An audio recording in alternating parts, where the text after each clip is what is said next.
This podcast episode is brought to you by OWC, Whisper Room, Spectra 1964, PreSonus Studio One, and Jay-Z microphones. So get ready to rock. We're doing a lot of podcasts for businesses. We have a plastic surgeon that's doing a podcast. We have a couple of sports podcasts. That's why I always encourage engineers, if you're, a little light with the money, you may want to, reach out to a business owner and start a podcast for them. It's a good way to supplement your income.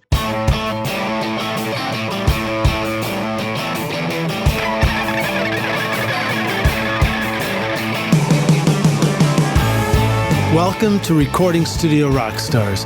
I'm Lid Shaw, and this is the podcast created to help you become a rock star of the recording studio.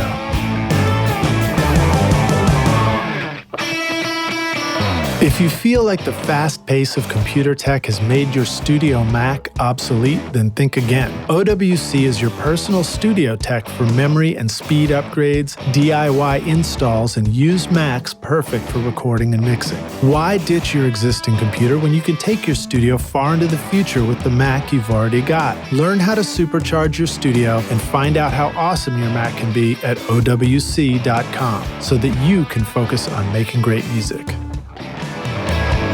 If you're sick of bothering the neighbors when you're trying to record your music or ruining your recordings with outside noises, but you're not ready to spend a fortune on permanent studio construction yet, then consider getting a Whisper Room ISO booth for your studio. Whisper Room offers an instant solution for a comfortable, quiet, ventilated, portable ISO booth with easy line of sight for recording vocals, guitar amps, or even drums. Get 10% off the 4x4 or 4x6 booth when you mention Recording Studio Rockstars at whisperroom.com. Howdy, Rockstars. It's your host, Lid Shaw, and welcome back to Recording Studio Rockstars, bringing you into the studio to learn from recording professionals so that you can make your best record ever or best recording ever and be a rock star of the studio yourself.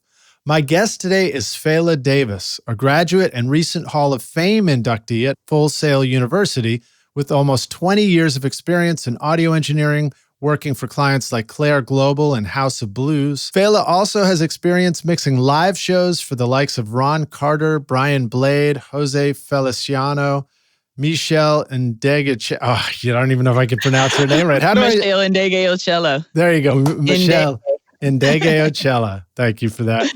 And Bilal. She's currently working front of house engineer for six-time Grammy Award winner Christian McBride, mixing sold-out shows across Asia, Europe, Canada, and America. When not on the road, she's recording and creating new projects at 23dB Productions and One of One Production Studio.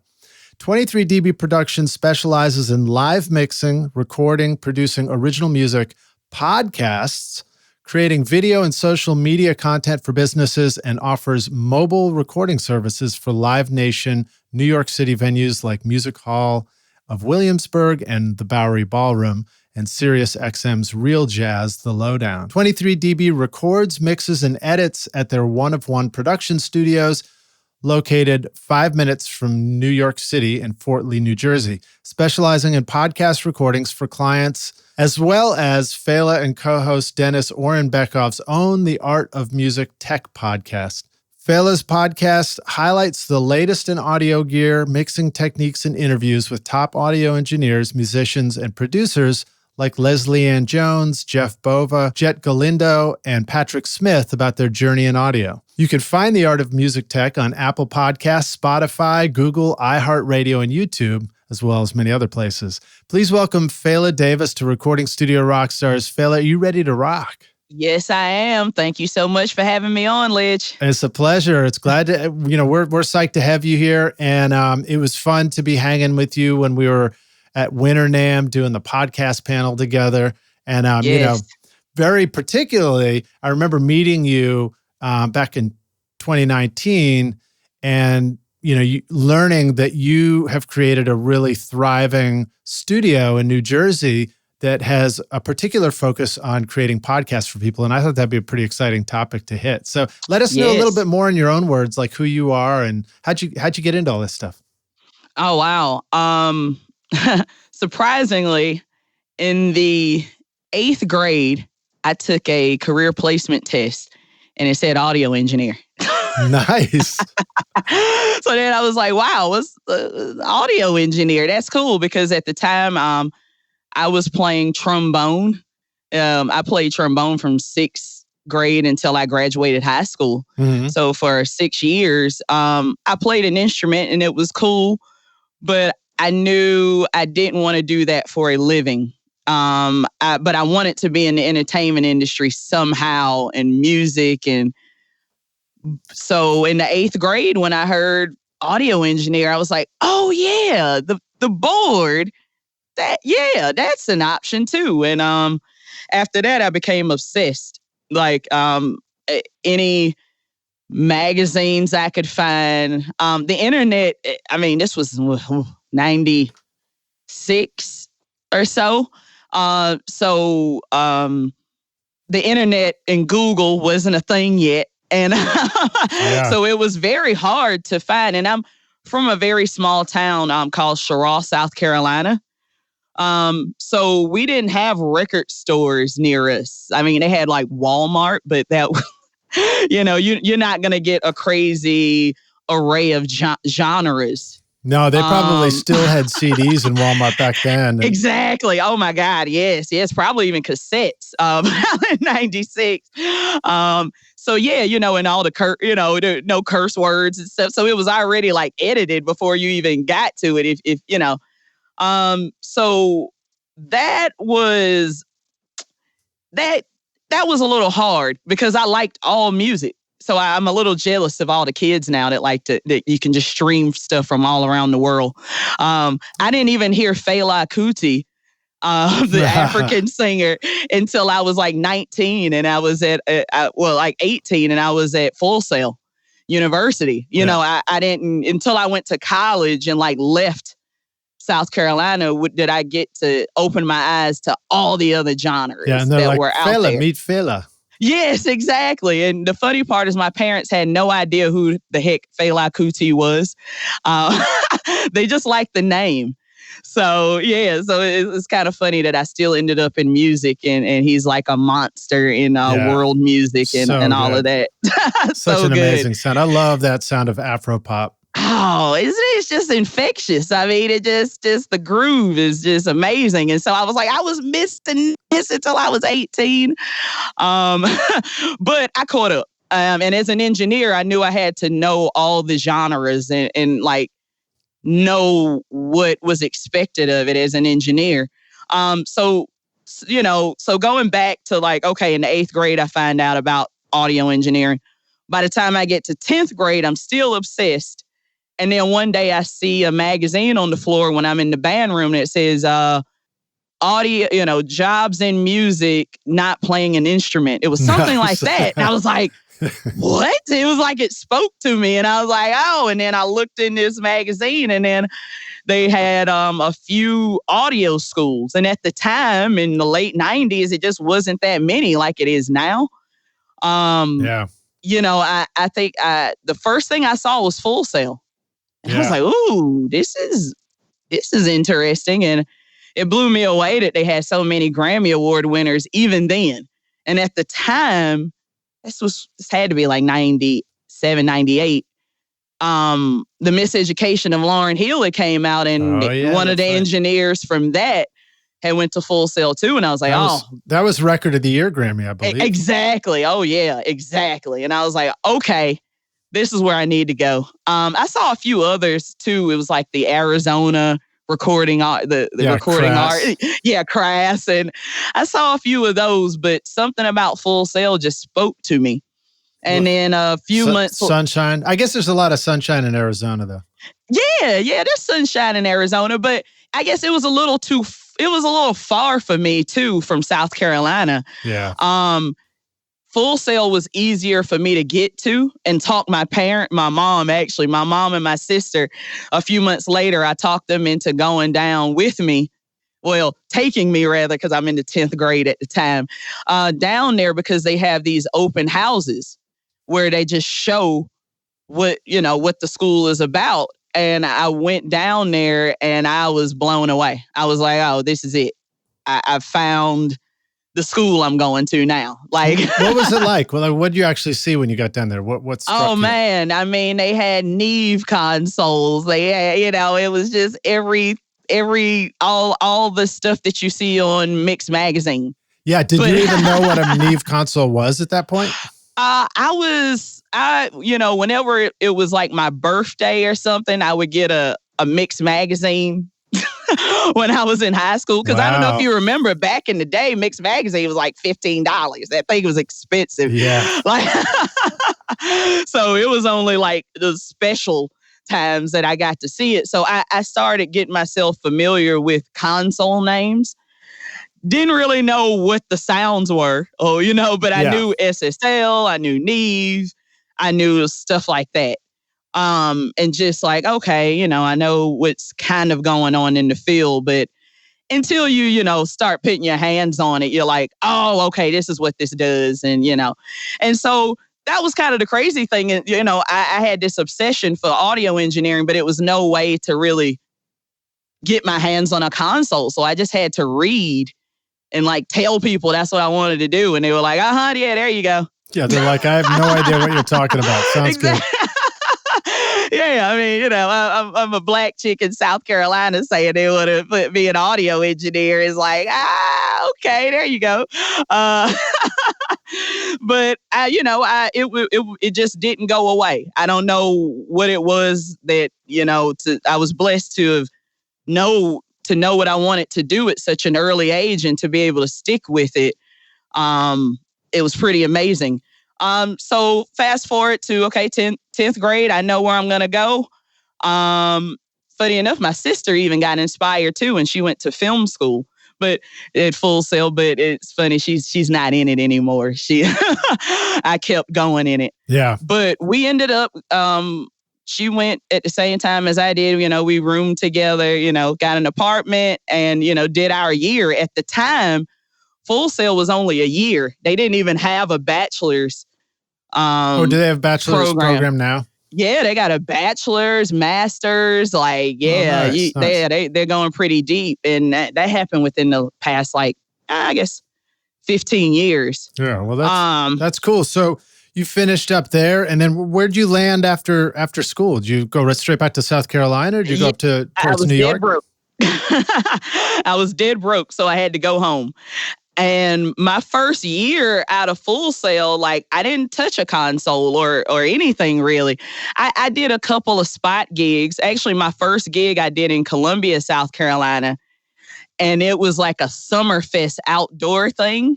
Oh yeah. And I didn't think I was like, ooh, I don't know if this is gonna be my thing to do live shows. Even though at Full Sail was where I found my passion, that I liked mixing live and I liked that rush of getting it done that day instead of like, oh man, that album is so great and it's going to be on the shelf. I already saw that could happen. Mm-hmm. But hey, when it's live, thousands of people or a few or 10 people can enjoy it immediately and I could see the reaction. So that turned me on about doing live sound coming out of Full Sail. So I ended up going to this smaller sound company in Columbia. And it turned out that the guy who was like the head guy, production manager, had went to Full Sail too. And I was like, oh, I just graduated. He was like, all right, so he hooked me up with a gig being just a stage hand, just wrapping cable and stuff. And but you said that you did like the idea of live, or you didn't like the idea of live? I did. I love the idea of live. Oh, okay. All right. That was I didn't like the idea of the work sitting on a shelf possibly and never being heard. Yeah. That was my drawback on recording. Is like, man, there's no. You may not get to celebrate off of this. That was obvious to me even when I was 18. I could share stories about that. I mean, the first big record I did, we worked on it for a year or two, and then they just shelved it and dropped the band. Exactly, and you're like, what? You want the critical details from your microphone to get through to your recording, and the Spectra 1964 101 amplifier provides just that. With unequaled headroom, low noise, and a linear output, irrespective of transient audio peaks. Used by Tom Dowd, Muscle Shoals, Stax Studios, and The Record Plant on records by ZZ Top, Aerosmith, Bruce Springsteen, and John Lennon, Spectra 1964 brings that same incredible sound to your studio with the new STX 600 mic pre with built-in comp limiter. Start making classic records again at Spectra1964.com. If you want a digital audio workstation that will give life to your music, from sketching a new idea to composing, editing, mixing, and mastering a finished record, then you want Studio One from PreSonus. Studio One is easy to use with intuitive drag-and-drop simplicity, making it great for beginners yet flexible and powerful for experienced producers. Whether creating beats, recording a band, or composing a blockbuster film soundtrack, you will find everything you need to create your masterpiece. Download your free version of Studio One Prime and get started now at PreSonus, wherever sound takes you. I knew that wasn't for me then at that time. It was like, and plus, I knew that I needed to get money as soon as I got out of school. Mm-hmm. And I knew that I was going to have to do like internships at studios, which, I respect it. I still respect that. But I was from such a small town, and it wasn't like, my mom lived in New York or like in Jersey or something, and I could like live with her and then go to a studio. I would have done that, but that wasn't the option for me. So I had to go, that was also another reason. It was like, okay, I got to do live because you get paid to be a stagehand. Yeah. So I went, my first gig was the worst gig ever. And I was like, ooh, after that gig, I didn't know if I was cut out to do live. It was, like I said, it was an outdoor venue. We're talking about South Carolina, like September. So it's still hot and muggy. It had rained the whole weekend. The porta potties were leaking into the mud.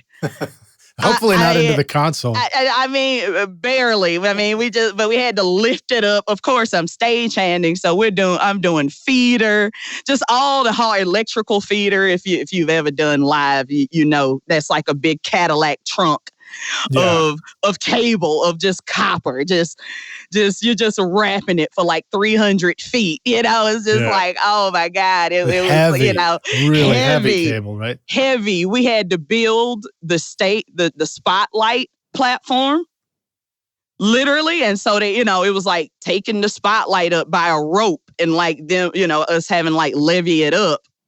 It was just like a lot because they did staging. And then I was like, okay, I can't work for a company that does staging. It's just too hard. Yeah, it's just too hard, baby. So I learned my lesson. And after that, it got easier, much easier. Yeah. I worked with them for a little bit, but they were like 2 hours from where I lived in South Carolina. So it was a bit of a stretch, but you're going to hear that continues on in my career. But, plus South Carolina is very seasonal. So after the summertime, it's dead. So I was kind of like caught out there once I graduated in like August. By the time October hit, nothing was hiring.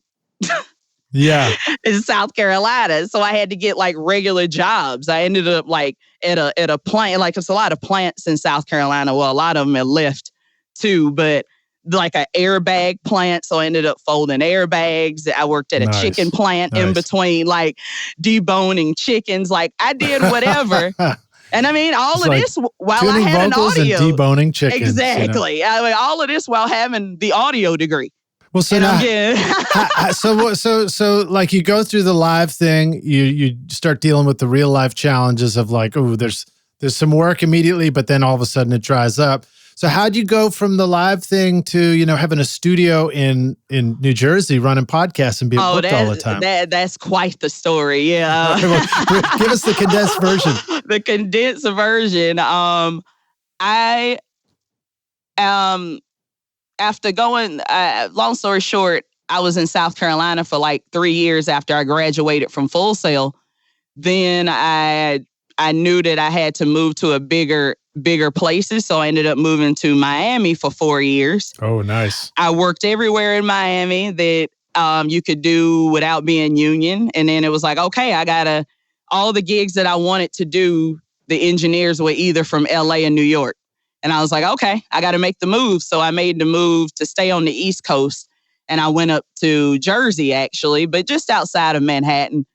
And now I've been here for 11 years. So, of course, when you first get here, too, it's hard to get a gig. Yeah, I imagine it's a bit overwhelming just showing up in New York City. Oh, yeah. Nobody knows who you are. So, no, you get no gig. So, you really, it was like proving myself. And by this time, I had been mixing for about 10 years. Or at least 8, 9 by the time I moved here. So I felt very comfortable because I had already mixed at Arturo Sandoval's Jazz Club in Miami. I had mixed some pretty heavy people, but that New Yorkers gave no care about that. Yeah. It was like, okay, but I knew when I had my chance, I was going to knock it out the park because I knew my job by then. So I'm doing these smaller gigs, doing AV corporate gigs on the side. And I ended up working for this place called Next Step Staffing. And I met the owner, who is Joy Pratcher. And I worked for her on and off whenever I really needed loot, throughout the years in New York, here and there. And then one day she called me and I was in South Africa with Christian McBride. So she was like, oh, wow. Okay, let's have lunch. And, I love to hear about the trip and stuff. And so I'm telling her about, Christian McBride. And by this time, I had already started 23 dB with Denis, who is also my co-host on the Art of Music Tech. Mm-hmm. By this time, we had been a company for about 3-4 years. And I was telling her about that and about how we were doing live recordings now. We kind of pulled together our resources, and now we're doing video we had even started doing video for manufacturers by then and just doing it for people. And I was like, man, we should do a video for you and your company with your partners. And so she was like, all right, great. And so we ended up doing some video for her and she was like, oh, she liked it and she liked getting out there some. And I was like, oh, wow. Like her background was pretty interesting too, because she was an entertainment lawyer and she had worked with some hip hop people from back, like in the early 2000s. And yeah. And I was like, oh, okay. So you know the business as well. And you're still in touch with people like that. And tell us her name again. Joy. Okay. Right. Yeah, Joy Pratcher. And I was like, man, you should start doing a podcast for that. Just nice. To reconnect with the people, because she was doing staffing by this time, and staffing, like technical staffing for AV, and she does technical staffing for like people who make websites and stuff. But she was like, oh, it'd be nice to reconnect with those people. And I was like, yeah, start a podcast. So you guys had already been doing your 23 dB podcast yourselves? Yeah, we have been doing our thing for at least like 3 years by the time we hooked up with her to do her podcast. What prompted you guys to want to start a podcast yourself in the first place? I mean, we initially started off, again, going back to doing video. We realized that to get the attention, you need to be out there social media wise. You need to be reaching out to other people that do what we do, so that we're not just anonymous audio engineers. And what year was that? So this was we started in 2014. Yeah, we're about to come up on our 6 years, 23 dB. So yeah, nice. Like 2014, 15. Yeah, like 14. Yeah. In the beginning, actually, we were like, okay, we need to bring in the video component as well, because by that time, the year before we started 23dB, I had gotten the gig touring with Christian McBride. And so that gave me some notoriety because he was a 6-time Grammy Award winner. Right. So it felt like there was something cool to talk about on the show and all that. Yeah, exactly. And people just wanted to know more about me once I got that gig because it was kind of a high profile gig. They were wondering how I got it. I'll tell you the quick story on how I got that gig with Christian. I got Christian's gig through LinkedIn. Oh, really? Right. Christian was looking for an audio engineer in New York City. And at the time, 8 years ago, none of the audio engineers in New York City were really doing LinkedIn.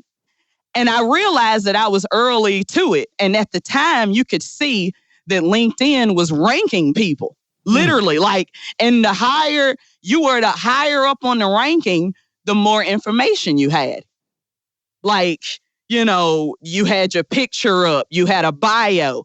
When I filled in everything, I noticed that my profile ended up being at the top of New York City audio engineers, which at the time it was kind of funny because I hadn't mixed anybody huge. I wasn't out on tour. Yeah. But yet my rankings analytically put me at the top. That's cool. So then 6 months later, I get a random DM from Christian saying, "Hey, I was looking for an audio engineer and you were the first one to pop up." That's awesome. That's such a great reminder that sometimes, the opportunity to stand out could be in a place that's totally unexpected and brand new. Exactly. You have to reach out in those places that it's not heavily trafficked yet. So I got to jump on the competition with that. And then from that, I had when he was like, "Oh yeah," I had already posted live mixes. I had started doing 2-track live mixes at these small clubs that I was working at in New York City. Cause at this time I was working 6 nights a week. Nice. And then on the side, I would sell my 2-track Zoom recordings to the bands. Oh, that's great. A few bands even turned them into albums. And from that kind of takes me back to working at Clair Brothers. Working with Clair, the fantastic thing about that is that I had access to every piece of gear you would want to get your hands on. Every microphone, some outboard gear stuff. And my boss at the time would let me take it out on gigs as long as I brought it back the next day and they didn't miss a rental. He was like, "Hey, you're learning how to use it." And they were paying me $10 an hour. So he was like, "You know what?" He gave me a break. Sweeten the pot. Yeah, he sweetened the pot, and it did. And it made those 2-track live mixes sound out of this world because I was using 414s and I was 441s on tom. So drums were just exploding out of this 2-track recording. And in New York, all of the small clubs, they just give you a bag of 58s and 57s and say, "Hey, here you go, baby." And you're like, "What?" And so all the mixes kind of sound the same. Yeah. I stood out because I was using some of the best stuff you could use because it was Florence and the Machine was on Good Morning America. So I was using their setup. Nice. That's cool. Yeah. So through that, it was like, "Oh, you know what? I'm going to start posting the bands that I like." And then they would share it. And so I was, that was how I initially got that recording bug and video. And because I was posting this to YouTube. Are you sick of microphones that make your music sound harsh and brittle? The new Amethyst mic by JZ Microphones brings you a rich, warm tone with perfect detail using the golden capsule technology. Resulting from 30 years of microphone design, the Amethyst is hand-built using carefully selected parts with Class A discrete circuitry, extremely low self-noise, and an advanced shock mount to make sure your recordings sound awesome. This is my voice on the Amethyst right now. Use the limited time coupon ROCKSTARS to get 50% off the Amethyst mic at jzmic.com. Let me ask you this. So I love the entrepreneurial spirit of recording the shows and then figuring out how to sort of like grow that into a bit of a business. And I even messed around with that a little bit at one point, and I was always intrigued by that. What are some things you remember about, creating these recordings, making them stand out a little bit, but then like connecting the dots to the bands and actually getting them to hire you or pay you for that? Any good tips you remember about that initial process? Oh yeah, of course. Actually, that's where podcasting came in. I, not working a lot and not getting a lot of audio gigs when I first got here. I ended up doing a lot of driving gigs, and I quickly became tired of just listening to music. So, I think I mentioned on the panel that I started listening to Adam Carolla, and he's one of my favorite podcasts. And he would always mention like, "Hey, get out there, do what you like and put it out there. It doesn't matter who sees it. It's just like, you just got to get it out there. He said, you never know who sees it actually. Yeah. And that ended up being my whole thing. It was like, I had no idea Christian McBride was going to find my 2-track recordings. I'm sure that wasn't why he hired, but it was like, oh, okay. You saw that I was doing my thing. Yeah, it's like you got to be seen. Exactly. People can't know that you exist unless you put yourself out there and make yourself seen somehow. Exactly. Even if it's just a 2-track recording. You don't have to have a multi-track. It has to be this, that, and the other. It's like you have to put out the effort and the best you can do at the time. So you were putting your 2 tracks up on LinkedIn along with your profile or something like that? Yeah, on YouTube, and then I would share the link from YouTube on LinkedIn. Okay. So I was posting, fairly often compared to most engineers, and just showing what I was doing. And so that combination of working at Clair at the time during the day and then at night mixing, that just was like a boot camp of like, and then at night driving home, I would listen to the mixes in my car. Yeah. Just raw, just to be like, oh, I missed that solo. Oh, okay, yeah. I could do this. Oh, okay. Ooh, I do like this though. Like I was hearing what I could do better. And then I bought some like crack plugins back in the day, like around that time too. And I would just kind of, EQ a little bit the overall mix. And then I would send it to the bands or create I would just throw up a picture of the band or their logo or whatever and the music. I didn't even have video capability at the time. Yeah. So yeah, then I looked at my laptop and I had like 300 bands and at like $10 each. That was how much I was making, That's great though. On the side. And it was like, oh, okay. And then I ended up getting the Christian McBride gig. So he was like, hey, I want you to continue record every show you can. And I was like, no problem. So then I started doing more multi-track recordings because he was doing bigger and better venues. Yeah, so I could, I could get like a Firewire feed or something like that to my laptop, and I would still be able to get his big bands or whatever. And then Rockstars, just a reminder, we have a video playlist in the show notes in the blog post. Just click through on your mobile device or whatever in the show notes. And then I've got included in that is one of your video and live mix productions from 23dB Productions with Christian McBride. Yes, New John. It's great stuff. Yeah. And that's a multi-track recording that I took from SF Jazz. I love that venue. It's in the round, but it's just like perfectly well done. And I started working with him. And so I went to AES after working with him, but through a friend of a friend, I ended up meeting Beyonce's playback engineer, nice. Quiz. And Quiz was like, oh, you need to start getting endorsements. And this was before Christian McBride. And then like 6 months later, I got Christian. I was like, hey, what, you going to AES? I got Christian McBride. I got a name.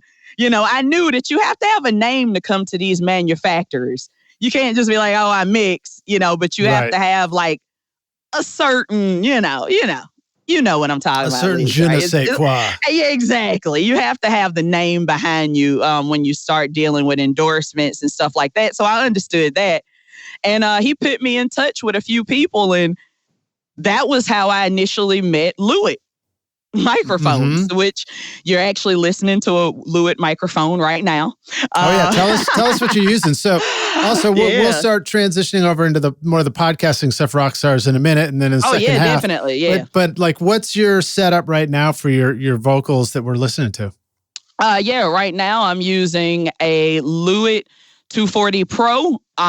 It's their least expensive condenser. It retails at $149.99. And then I'm using Focusrite, who I also endorse, their latest third generation Clair USB-C, which we're loving. And then we're also using Klotz cables. So. Oh yeah, those are all good, all good tools. And then describe the studio you're in just a little bit so we can kind of picture it. Yeah, well, we just actually moved to a bigger studio. We were in a 420 square foot studio, and we moved up to a 640 foot square studio. We have 2 rooms. So we have like a live room where we record and do all the podcasts in and do video and stuff. And the cool thing now is that we can change it around.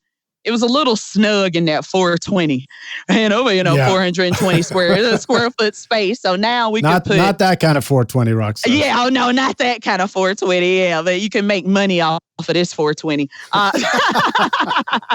Not spend it. But yeah, now we can You can also remember what you were talking about. Exactly. Exactly. We could also put in like a couch and stuff. We can change up the aesthetic a bit more in this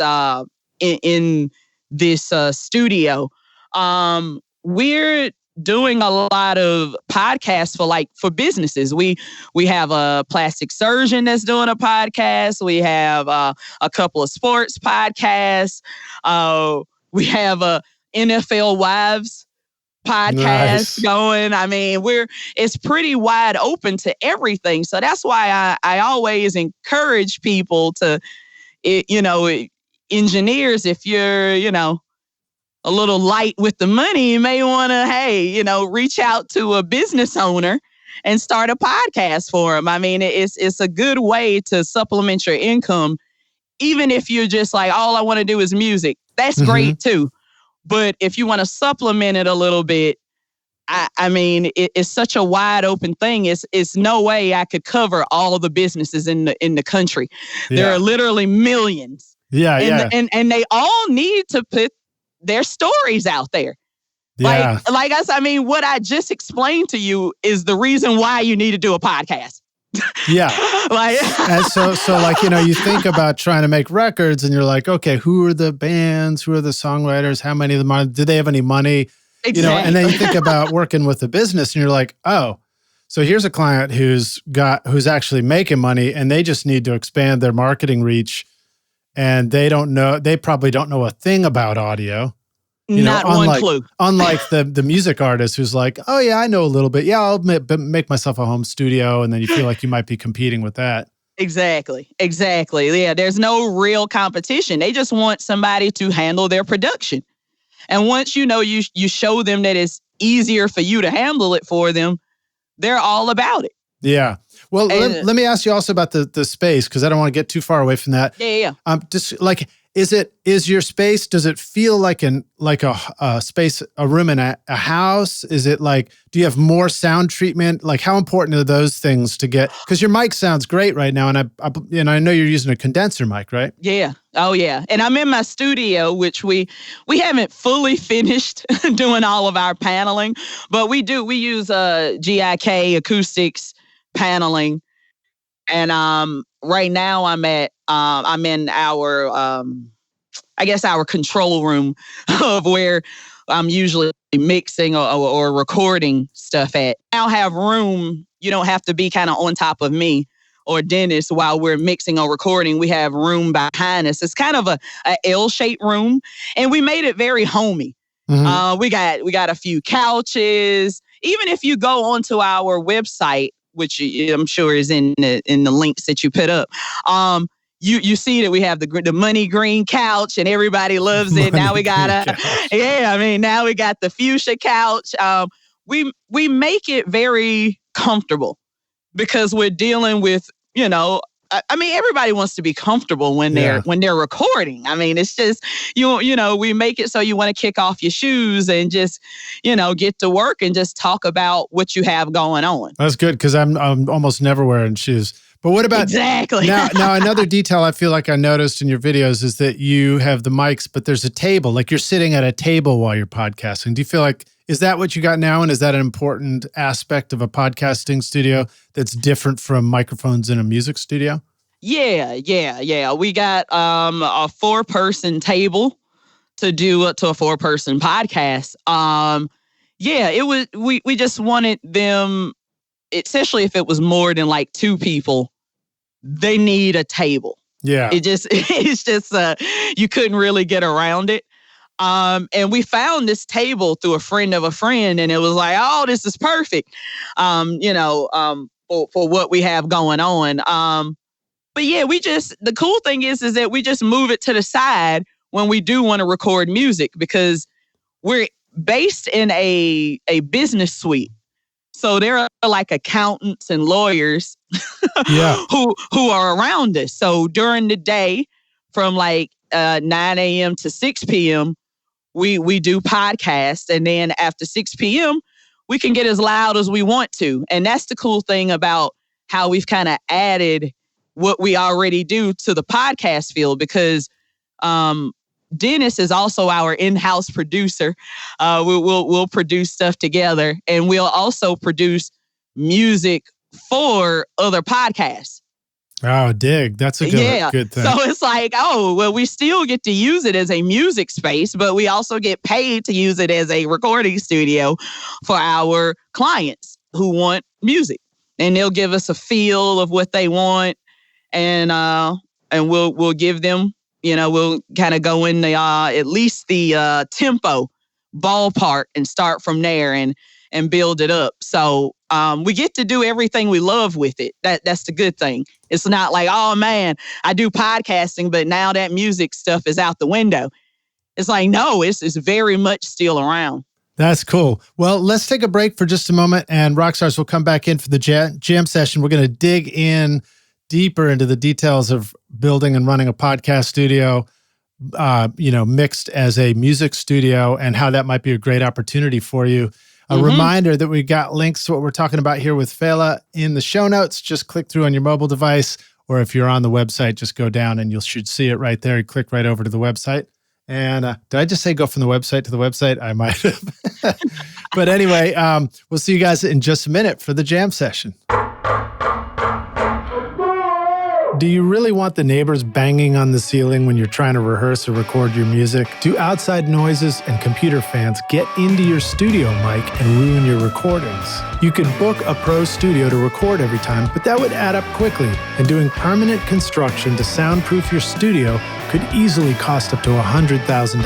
And you can't take that with you when you eventually move the studio. Don't you wish there was an easy solution right now? Whisper Room ISO Booths offers a simple way to install a comfortable, quiet, ventilated ISO booth in your studio with easy line of sight for recording vocals or even drums in a variety of sizes. For 30 years, Whisper Room has been solving studio isolation needs with ISO booths that are shippable, portable, and can be assembled in an afternoon. Now you can get pro vocal recordings right in your home studio, practice whenever you want, and start using real guitar amps again. Get 10% off the 4x4 or 4x6 booth when you mention Recording Studio Rockstars at whisperroom.com.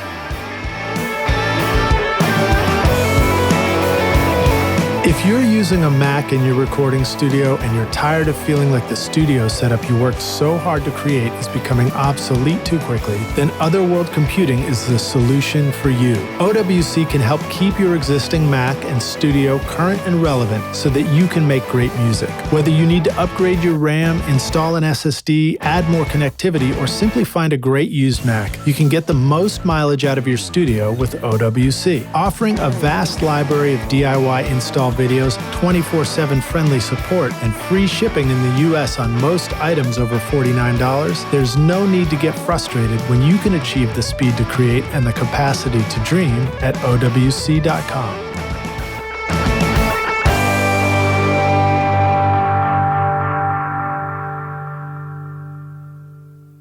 Hey, Rockstars, we're back now for the jam session. My guest today is Fela Davis, joining us from 23dB Productions in New Jersey.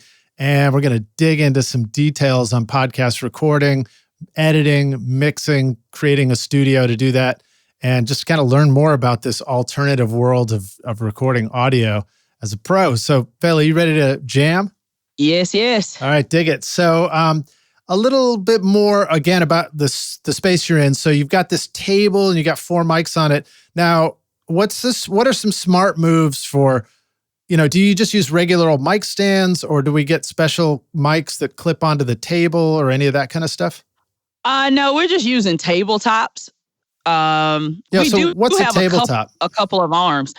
Just sits on a round base. We have tabletop tripods. That's like a foot off the table.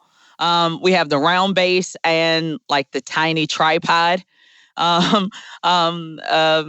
Mini booms that we use. We have a couple of the arms. We use that for the more intimate podcast. If you want to do it on like on the couch or something, and we'll put a smaller table and angle that for you. Because you can get those clip-on booms where like clamp onto the edge of your table. Exactly. Or I guess some tables you can, if there's a hole in the table, it'll just like literally sit down in that. Yeah. But that's kind of like a broadcast. Yeah, that's a broadcast table right there. Yeah. when it's coming out the middle, we're using a regular wooden table. But it's working for us, and just really, we have windows in to the road, so we had to treat that with packing blankets. We did that. Oh, nice. We did 2 layers of packing blankets, and then even behind that we have like the old schools, the cheapy foams we have against the window, and then we have curtains on top of that. So wait, so you've got windows, like control room windows or like office windows? No, we got windows. We actually do have control room windows as well. And we put a curtain. Well, we actually haven't put curtains on it, but we will soon. We'll probably do shears because people love to look out of the live room into the control room. Slip of the tongue there. The love room. The love room. It is. It's a lot of love goes in that room. Nice. So the windows that you were first talking about, those actually go outside. So is this like a trick for blocking some of the traffic noise and road noise? Exactly. Yeah, exactly. So you put big pieces of foam and then blankets and then curtains or something like that? And then, curtains to make it aesthetically look nice. Okay, cool. Yeah. And then we have TVs in the live room and the control room. So we have a big screen TV for our monitor in the control room, and then we have a TV in the live room because sometimes we always do. We put their logo up. A podcast, when we have podcasts with the table, we'll put the TV behind it, and you will put their logo up. And is this because you're shooting a video? Yeah. Because we let them bring in their phones or whatever, but we also have a 4K camera in house if they want to use that as well. Okay, so is the video aspect simpler than we might be thinking of it? Is it like you can just put up a camera that has a good shot of both people, and as long as the lighting's okay and you can see everybody, like that could be pretty good if you don't want to do fancy switching and multiple cameras and stuff? Exactly. We just do one wide shot. You don't need $1 million robot cameras to start something like this, huh? Oh, no, not at all. I mean, you can use your phone. I mean, if you're like really, if your client wants to really pinch pennies, and we'll work with them, and but there is an extra fee to use our, video cameras, of course, and us editing. But sometimes, they just want the actual audio, and they just want to get the video on their phones, and we're fine with that. Yeah. Well, so all right, so you've got your mic's going, you're capturing the audio. What are some good tools to capture the audio? How are you using that? Is there anything we need to be aware of? Any danger zones we need to watch out for as far as recording audio on a podcast? I'll just tell you what I use. Sure. We're using for our interface, we're using the Focusrite Clair 8 Pre USB-C interface, so 8 channels, and then we also have the Focusrite ISA 2-channel preamp. So on our main 2 channels, we tend to use that preamp on top of the Clair. Then when we really want to get technical, we also have weight tank compression compressors. So we have 2 of those as well. Okay, like actual outboard compressors. Yeah, actual outboard compression. And those are the, let me see, I'm looking at them now. And while you're looking at it, just off the top of your head, is there anything you noticed, like benefit of using an analog compressor on the way in versus just using a plug-in compressor later? Oh, yeah. The weight tank comp is great. It's affordable and it's a tube. It's a tube.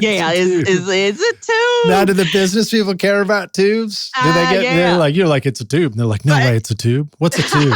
I know what's a tube, but the cool thing is, as audio engineers, we're cool with it. We like still using the best equipment that we can for our clients, even though they may not understand why and what's going on. But usually, actually, we don't use the compressors like on a podcast per se. I think we have a couple times, but we'll usually use that when we have instruments come in, like bass or drums and stuff like that. But I mean, it's an option that we have, though. And what about the DAW? Which one do you use to record with? We use Logic because you don't need a USB key. Okay, all right, dig it. And it never crashes on us. We've never had that experience. I know you guys were talking about it with Pro Tools on the panel, and I was kind of like, I understood the pain because we kind of went through that ourselves, and it's just been the most reliable for us and with our clientele. Because I mean, you miss a podcast, like that's that's a whole business right there. Like, wow. Well, that's the thing about, the difference between recording music when you're trying to capture a song and a take versus a podcast is like, the song and the take, if you screw it up, you screwed up, but it was only 3.5 minutes and, you can do another take or you can perform again. But on a podcast, you could be like an hour and a half into some interview. And if that disappears somehow or crashes and it doesn't record, you can be really lost. Oh, yeah. You're done. So thank goodness with the setup that we have so far is pretty dope. And then we also use a Neumann, I think they're KH105s. That's their 5-inch self-powered monitors, and they're just killer. Nice. They're killer. And then we also have Focals monitors as well. When we're that we use that a lot more when we're mixing heavier music, like a hip hop track or something like. Because it's got the bass. Yeah. And the Neumann does too. It's just very clear. It's just you hear all the nuance a little bit. With Focals, it's probably a little bit closer to what people hear in their cars or something. So it's just we have options, and then we also have Eclipse monitors as well. They're tiny, like one driver options that we use for acoustic music and for podcasts as well, because it's such a small speaker. So we have 3 different options for monitoring, and then we use Klotz cables and Wire World cables that are wiring up everything. Which I like to say that Klotz are also wired the Abbey Road main rooms. They're all Klotz cables, yeah. Oh, cool. And we have those here. And we had them before Abbey Road, so. Nice. So that was pretty cool. Well, I know those are both great cable manufacturers. Oh, yeah. We love those guys. And we big up to both of them. We don't even have a favorite out of those two. We use all of their stuff. Nice, nice. We have all of we're using Wire World power cables on everything as well. And that cleaned up the monitors to no end. Really? Maybe you should describe what that means in case people are like, what do you mean power cables? Well, yeah. So there's the IEC cables in the back. We upgraded them with Wire World power cables, and they're nice and thick, and they're using like a different technology to keep out any noise interference. Like they've got it down to almost like 1 or 2% just of taking out all of the noise and or dirtiness you may have. Just going from the wall outlet into the back of a piece of gear. Exactly. We're using their power strips as well because power is a big deal with the studio. I mean, if you got a ground hum, you're done. Yeah. And so we actually had at our studio and in our lease when we started, we were like, you got to make a dedicated electrical outlet for just that nothing else can be on. And they agreed to do that. So I would suggest if you are going to do this, make sure you get the cleanest outlet possible for your mixing and even one in your live room as well. We put in 2 actually, so that nothing else is on it, because you can be in these buildings and sometimes somebody will turn on a coffee pot and you hear it through the, you mean like, in other words, if you've got like a wall panel somewhere, a utility panel for all the power, and we're on a circuit anywhere. If you're sharing that circuit feed with all these other businesses. Exactly. Yeah. Yeah. And so that you have to be aware of that. Definitely when you're setting it up. So we made sure we had a clean, dedicated line, and that cleared it up even more. It made all the difference. Oh yeah, all the difference. And I know people are like, cables, what is it, but it took us to where I couldn't really tell if some of our recordings were at a studio, at like a major studio, or at our little, at the time, at Denis's house is where we initially were recording. So, we were getting like big sounds like a major studio, but it was just because we cleaned up the cable. We started using better cabling. So yeah. Yeah, that's great advice. I mean, I love using the Wire World cables here, and I would love to rewire my entire studio with that stuff. Yeah.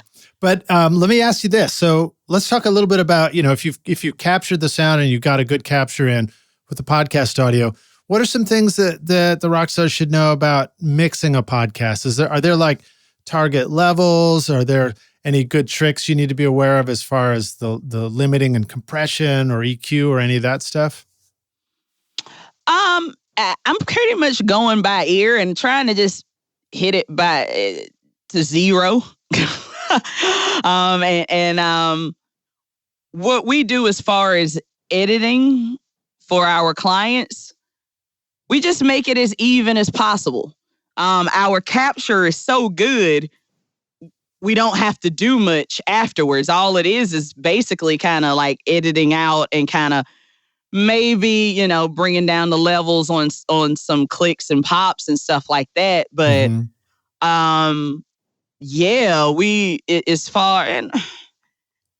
don't even compress, like, not digitally really. We may do some EQing and stuff on the overall product, but the way we record is so good. We just have to chop it up and kind of just put the top and tail. And that's just to make this as quick of a process as possible. Because the quicker you get it done, it's kind of the more money in your pocket. Right. You don't want to spend too much time on something that can be done quickly. Exactly. You want to edit that hour-long podcast. We could usually knock that out in like 20 minutes, half an hour. Nice. Just like, and that's just like more money in your pocket instead of like spending an hour and going, we tell all of our clients, like, let us know what part you may want to take out, but if you want to go into a deep edit, that's going to cost more. Well, so maybe you should explain that a little bit. What would be considered a deep edit versus, quick editing? Yeah, a deep edit. Like we've had clients that wanted to literally like punch in a word. And It's like, for a podcast, like, I'm like, okay, you can do it, but this is how much it's going to cost. Yeah. I mean, and that's pretty much it. And then once they hear that, they're like, oh, okay, never mind. Right. So all of a sudden it's not as important. Yeah, all of a sudden it's not as important when it's like, okay, and you need to come here with us and walk us through this edit on what you want. Yeah. Because we've gotten some people, it's like, oh, I don't like that I say and it's like, we could take out a couple, but if that's the pacing of how you speak, why take it out? Or, it is so, or we could take it out. You just have to pay extra because, we can't add in a word here and punch this in and do that kind of thing like that. That just takes more time. And really, this is a time game. We're trying to get your podcast out immediately. Yeah. I've had assistants from, interns in the past where I've tried to teach them a little bit about editing a podcast. And when I was editing too much and trying to take out all the ums and ahs, a 1 to 2 hour podcast, it could take an intern 8 or 9 hours. 9 hours. To edit it, Exactly. Just like an absurd amount of time. Yeah. Yeah. And so, that's a bit of a learning curve where you're like, oh, well, maybe this is too much. Maybe this isn't where I should focus the attention. Mm-hmm. Mm-hmm. Exactly. Well, now what about prepping? If you're working with a client and they're not a professional speaker, or maybe they are, maybe there's some that are quite good at speaking as part of their business strategy. But what things have you learned about coaching somebody before they record the podcast to make sure that they do an excellent job or a better job? That's funny you say, coaching. I actually started a new podcast like a few weeks ago with my local Chamber of Commerce. Really? So, and I'm interviewing different businesses along with the executive director, Hope Rothenberg. We're co-hosting and then interviewing other business owners. And that was what she loved about Hope loved about working with me, is that I kind of coach you through. I make it pretty easy. I tell you, okay, just make I tell you how to do the intro, pretty short and sweet and kind of like, intro, basically what you kind of sent me, I send that to clients as well. Like, what's your intro? This is what you're going to need. Social media links from the guests you're going to need. Like I give them a kind of a checklist before they come on. Yeah. And then I'll talk them through, like, you don't have to yell at the mic. You can just speak normally and you can, this is a conversation. This is very easy. And then, and then it's a very comfortable environment, like I said. So they're not up in their feelings about it because we're very calming to them. And I think that helps me out as an entrepreneur to be calming to people that this can be stressful to them. Yeah, that's a good point, especially since they probably literally have zero recording studio experience. Exactly. And so, I walk them through, and that's kind of the fun part about me doing this podcast as an entrepreneur with other entrepreneurs, is able to, possibly get more clients, through that too, but showing them how easy it actually is. It's not as stressful, or you're not as, all in your head about it. Making it feel very normal. And that's what we need to do as a business, is to make it feel very easy for our clientele. So we take that very seriously. Yeah. Well, I guess that's a little bit of a learning experience, a little bit of trial and error to get there. It takes a little while. Yeah, exactly. You know what it feels like when inspiration hits and you want to capture your great song idea, but then the studio gets in the way and it's just no fun anymore. Wouldn't it feel awesome if you could simplify the process of producing your music from inspiration to final masterpiece? PreSonus Studio One is a powerful digital audio workstation that helps you compose your music with a complete collection of virtual instruments for keyboards and drums, MIDI tools for hip-hop, EDM, and film, a flexible sketch pad with chord charts and key recognition for songwriting and arranging, and classic effects pedals and amp simulators for guitar and bass. With 37 high-quality effects plugins, integrated Melodyne, and drag and drop flexibility, you can easily edit and polish your mixes. And Studio One is the only DAW with a built-in mastering studio so that you can take your record from writing to radio ready all in one place. Download your free version of Studio One Prime and get started now at PreSonus, wherever sound takes you. If you want to capture every nuance of a great performance in your studio, then you're going to need to start with a microphone that is crafted with great care and attention to detail. JZ Mics in Riga, Latvia designs amazing sounding microphones that are handcrafted with jeweler's precision to bring you incredible detail in your recordings. At the heart of JZ microphones is the unique Golden Drop capsule design, which uses a lighter, faster diaphragm that delivers great clarity and fidelity while avoiding distracting colorations and distortions. This is my voice right now on the new Amethyst microphone with Class A discrete amplifier circuitry, extremely low self-noise, and advanced built-in shock mount technology to bring an expensive sound to your studio for an affordable price. JZ offers a 5-year warranty, free shipping to the US, and a 30-day money-back guarantee. Plus, for a limited time, you can use the coupon code ROCKSTARS to get 50% off the Amethyst microphone at jzmic.com. Now, what about this? I mean, I imagine some people probably, they record voices and they're going from music to podcasts and they're thinking like, oh, should I put some reverb on the voices or what kind of effects do I put on there? How would you answer that question? No. Good, I like it. Just simply no. It's a podcast. It's people talking. It's not what you naturally hear when you're having a conversation with somebody. So it'll kind of throw you off. If you hear something, panning left and right, it's like, what's going on? Right. You just want to hear the information. And all of my favorite podcasts and like the heavy ones that are around, that's how they do it. And I'm not going to reinvent the wheel with that. Unless we're doing something about music and then we can show examples or something. But yeah, the setup of the Focusrite with the ISA preamp, we're good. There's nothing else to really do after that, besides like chopping it up and like, evening out the levels. So what tool are we reaching for to even out the levels? We're literally just taking the volume automation line and adjusting that? Exactly. Or clip gain, or I mean, I guess that'd be the Pro Tools word. Yeah. I'm not sure what the Logic term is for that. Yeah, no, I just use the tool, the in-house tool to just bring down the level, the audio levels. Just the edit tool and just isolate what I need to bring that down, and just make sure, listen back, making sure that it's the same level as the previous line or word. Just the consistency.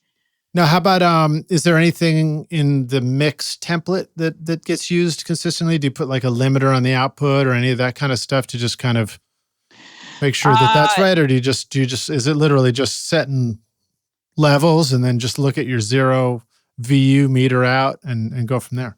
Yeah. We do a little bit of, we use Acoustica Audio software. We'll do some multi-band EQing on the overall sometimes, but that's about it. It's not, we're not using a bunch of plugins or anything on this. It's just we get good audio in and then we can kind of just level it out. That's good. That's a good tip. Yeah. I mean, it's just, if you can get it right on the way in, you don't have to fuss with it so much on the way out. Exactly. Now, and less time. What about, just the feeling of comparing, somebody who's doing this might be thinking like, I'm listening to Joe Rogan's podcast or somebody else's, I got to make sure mine sounds good enough.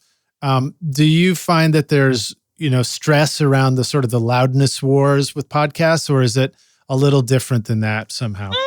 Yeah, a little different. I listen to podcasts and they're all over the board. Mm-hmm. So, we as engineers, we mix it how we're used to hearing audio for us. Yeah. And we had a head start on most people because we were already audio engineers and already had gear. We had already started collecting gear and like figuring out, with recording music, what were the best mics and this, that, and the other. So we had a collection, but in the last, year that we've had this open, the studio, we definitely had to like buckle down on consistent mics. Cause at first we just had the Lewitt, LCT 840 tube mic, and we had a Mic Tech tube mic. And clients didn't like the look, even though it sounded great. Right. Oh, two different mics, you mean? Yeah, they didn't like the two different mics. And that was kind of, what we had. And that was like the best that we thought for podcasting. But it was like, all right, well, let's go with the 240 Pros. Yeah. They look great. People like the all white mic. It looks snazzy for their pictures and stuff. And so we started investing into that. And the fact that they were only like $150, it was like, okay, we can get 4 of those without like breaking the bank. And we know that they're going to be used by our podcast clientele. Yeah. So having matching microphones is a good tip. And then also realizing that the what you can get away with in the studio with a big mic that has a huge sort of wiry shock mount on it might not be the best choice for a podcast mic where you want to be in the video as well. I mean, when I first started interacting studio with video, I had to learn the hard way that video is like, they did not really want to see your mic. They want to see the speaker's or singer's face. Exactly. And that, we learned that too the hard way. So but we invested in, and we gave the clients what they want. All right. So now one of the things you brought up was music, being able to create music for your podcast. And I had a question written down, which is just simply this: where do we get music for our podcasts, and what do we need to know about that? Is there a good way to do music the right way, and is there anything where you're doing music the wrong way? No, not at all. Not at all. I mean, as we saw last night, Producer of the Year did a whole album in his bedroom. So and won a Grammy with it. So no, not at all. It's however the client, if we're going client based. Yeah. Well, now, I guess we should probably mention that you can't just go rip some music from anywhere you want. Oh, no. Oh, I thought you were just talking about creating music. Well, just generally all things music. So both sides. Oh, yeah. No, you can't touch, copywritten music at all. And we never even thought about it because I always had Denis, and he plays guitar, and we can always get something going. He can play something on a synth, and so all the shows that we created, we've always done the theme songs for it, or we've always done the music for it. So for us, I never even thought about using other artists' music, and so now that's part of our services. We just offer it. And I mean, some clients, they find their own music, and that's fine. And, they put that podcast together, and it's all good. But we tend to just deal with independent, our own stuff. So we have no feelings about it being right or wrong to you. Okay. Yeah, and it's fun to make music for podcasts and exactly. Or just, make little theme songs. Yeah, it's 30 seconds. Well, so all right. So now, what about the business side of that? What are some things that we should know about, how to properly charge or make sure that we're getting compensated for music creation and for podcast recording sessions? What are some ways that you find work for you guys and tips for us? Yeah, we have all of our booking through online. Is through our website. We don't deal with any money or cards personally. Everything is paid for before you come in. And I think that's a great way to go about it. So you're not waiting for somebody to get paid. And it's like, hey, you come in and we get the work done and we can move on with our lives. Any tools that make that easy? Yeah. We're using Acuity. A system called Acuity, which is great because you can do a lot of different things through it. You can send you can send emails and text, and it keeps the client's contact information. So you can reach out with newsletters and letting them know what's new happening with the podcast and with the studio, and just keeping the clients informed, as well as being able to take care of payments via Square, Stripe, or PayPal. Okay, so Acuity is a scheduling app, right? It'll let them schedule the actual time. Yeah, but it'll also kick you over to the payment app as well. That's great.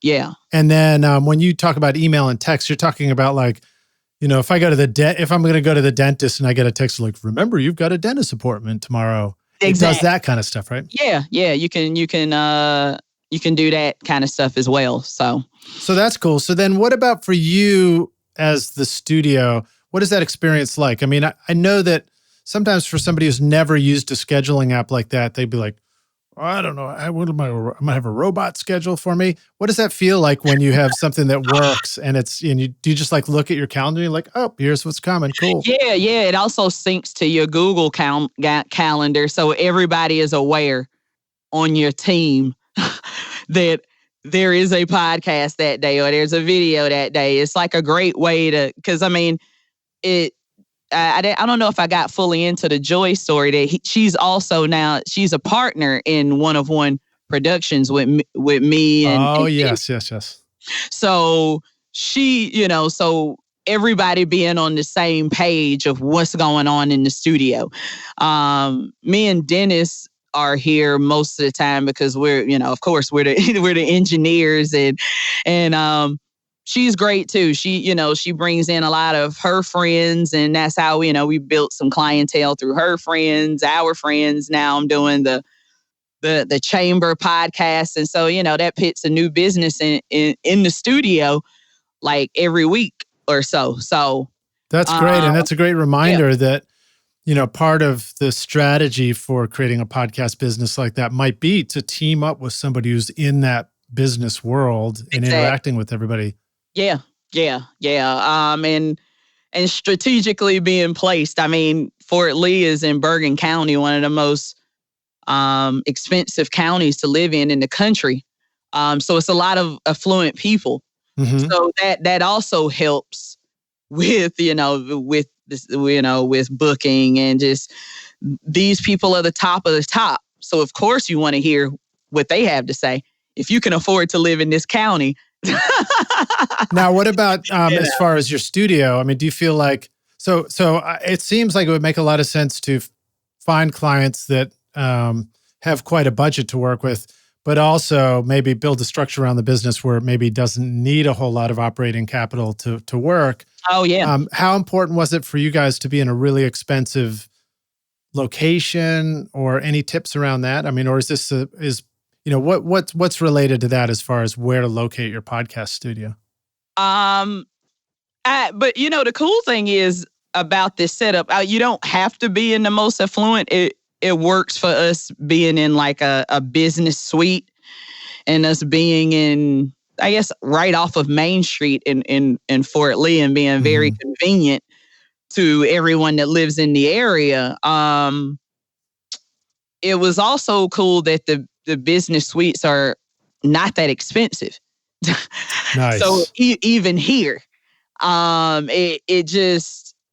it works, and so I can only imagine in a not as expensive town, it would be even cheaper for the space if you already have something going on. And again, I mean, you can sell this to anybody that has a business and has a marketing budget in any kind of way, which, I mean, if you own a business, you have to have a marketing budget. So maybe we should dig into that a little bit more. I mean, so partly, just to conclude the location thing, the same kind of thinking that goes into like, ooh, this would be such a cool vibe for a indie rock band might be counterintuitive for a podcasting studio, where it's like a podcasting studio might be like, that strip mall looks great, or like that little, business area. What do they call them? Industrial parks and stuff like that. Like that might be an awesome location for this. Exactly. As long as it's easy to get to, I mean, and parking is a big thing. Oh, right. Yeah. Good point. Good reminder. If clients can't park, they don't want nothing to do with you. So, but you don't necessarily need to park, a 6-person band with 15 passenger van. This might just be like a couple of people at a time. Yeah, exactly. And I mean, the fact that most of it is we don't really do indie bands, though. We don't get that vibe, or we're not really around that set so much anymore. Compared to like when I was working every night in Brooklyn, Sure, yeah. I'm not around that scene, so that's not our customer. Right. Well, that's all right. I mean, I'm sort of super curious about the podcast angle anyway. Oh, yeah. But I mean, we can do that. We do, the space is set up to where we can do just a great, we can do a full band. Yeah. So. Well, so now what about the staffing a podcast studio? Now, is a podcast studio the kind of thing where you could just be like, here you go, let yourselves in, record your podcast? Or is it one where the smart move is to make sure that there's always a house engineer to record? Yeah, there's always a house. Yeah, you got to always have a house engineer. And that's at every studio, pretty much. I mean, every studio or venue, you're always going to have a house guy. Even if, you have a guy who's going to, or gal, right, who's gonna record, So that's built into the pricing and stuff that one of us has to be here. Yeah, well, I'm glad you brought up pricing again, because I wanted to finish that question to you about, smart ways to think about pricing the podcast session, but also smart ways to think about pricing the music creation for a podcast. What insight do you have for that? I mean, we just put our price up there on our website, and that's pretty much it. Well, I mean, I guess my question is, how do you know how much to charge to create music? I mean, is it the kind of thing where you're going into the studio for a week with full bands to create something, or is it No, we have like a flat $250 fee, because I mean, it's basically like a 30-second intro and outro. Sometimes we'll do live drums for the client. It kind of depends, but most of it is like is MIDI keyboard or an electric guitar, acoustic. It's all stuff that that Denis is playing, and then just building it from there. Yeah, stuff you could build inside the box with a few instruments. Exactly. And you don't really need to do vocals on podcast music, right? Exactly. Oh, no. We'll use a voiceover, artist to do, for a client that we'll add to that as well. Okay, dig it. How do you want to explain to the rock stars how that works? I mean, somebody might be like, a voiceover client, that sounds exciting. Where in the world do I find a voiceover talent? Oh, yeah. Well, that was built in for me. I use my mom. There you go. Great. My mom is, I set her up in South Carolina with her own audio setup, and she has a great voice. So she does a lot of the so podcast cool. for us. I love it. So, I'll send a little loot towards her. And and so, yeah, she'll do a lot of the VO for us. And we just send her copy via email, and then she'll email the VO to us, and we'll add it to the music that we created. So VO is voiceover. Yeah, voiceover. Yeah. Yes. Well, I should add that Rockstars, that you can, like, if you aren't so lucky to have a mom with a great voice, you can also just go to websites for you can Google voiceover now online and Fiverr.